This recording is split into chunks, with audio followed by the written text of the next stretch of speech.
అందరికీ వందనాలండి. నేడు ప్రజలు దేవుణ్ణి, నిజ దేవుణ్ణి తెలుసుకోలేకపోతున్నారండి. తెలుసుకున్నామని చెప్పుకున్న వాళ్ళు కూడా అలాగా బ్రతకట్లేదు. అంటే ఆయనకి కృతజ్ఞతగా బ్రతకట్లేదు. ఎందుకు ఈ మాట అంటున్నానంటే, చాలామంది క్రైస్తవులు కూడా నామకార్థంగా తమ భక్తి జీవితాన్ని గడుపుతున్నారు. నేను ఒక ఎగ్జాంపుల్ చెప్తానండి. ఒక తండ్రి ఉన్నాడు, కొడుకు ఉన్నాడు. కొడుక్కి తండ్రి బైక్ కొనిపించాడు.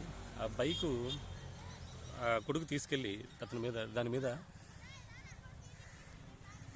హీరోల బొమ్మలు, రాజకీయ నాయకుల బొమ్మలు, లేదా ఇంకా వాడికి అభిమానం ఏదైతే ఉందో అది ఆ బండి మీద వేసుకొని వచ్చి తండ్రి ఇంటి దగ్గర పెట్టాడు. ఆ తండ్రి ఎంతగా బాధపడతాడండి. నేను కదా వీడిని పోషించేది, నేను కదా వీడిని పెంచేది, అన్నీ వీడికి చూసుకునేది నేను, వీడి చదువుల దగ్గర నుంచి అన్నీ నేనే చూసుకోవాల్సి ఉంది.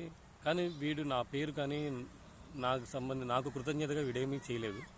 నేను బైక్ కొనిపించాను. ఎవడో వీడికి ఏమీ చేయలేనివాడు, వీడిని పోషించలేనివాడు, ఎక్కడో ఉన్నవాడు వాడి ఫోటో వేసుకొని వచ్చి ఇక్కడ పెడితే ఆయనకి ఎంత బాధగా ఉంటుందండి. సో నేడు మనుషులు కూడా అలాగే ఉన్నారండి. మనుషులు కూడా నిజదేవుని తెలుసుకోలేకపోతున్నారు. ఈ లోక మాయలో, లోకపు ఆలోచనలతో, లోకపు తలంపులతో దేవుని తెలుసుకోలేకపోతున్నారు. నిజ క్రైస్తవులను చెప్తున్న వాళ్ళు కూడా యెహోవా నా కాపరిని ఆటోల మీద చెప్తున్నారు, కానీ వారి మనసులో లేదు. ఎందుకంటే చాలామంది యెహోవా నా కాపరిని ఆటో మీద రాస్తున్నారు, లేదా కారుల మీద కానీ వారి ఇంటి మీద కానీ రాసుకుంటున్నారు. కానీ ఈ ఆటోల్లో చూస్తుంటే సినిమా పాటలు, లేదంటే ఆటోలు వెనకాలే సినిమా పోస్టర్లు, రాజకీయ నాయకుల పోస్టర్లు. ఇంట్లో చూస్తేనేమో ఈ ఇంటికి యజమాని యేసుక్రీస్తు వారు అంటారు, లోపల చూస్తేనేమో అన్ని జబర్దస్తులు, సీరియళ్ళు, సినిమాలు ఇవే మోగుతూ ఉంటాయి. సో మార్చుకోండి, నిజ క్రైస్తవుల లాగా బ్రతకండి.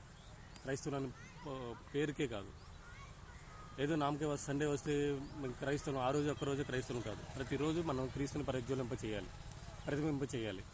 సో అందరికీ వందనములు.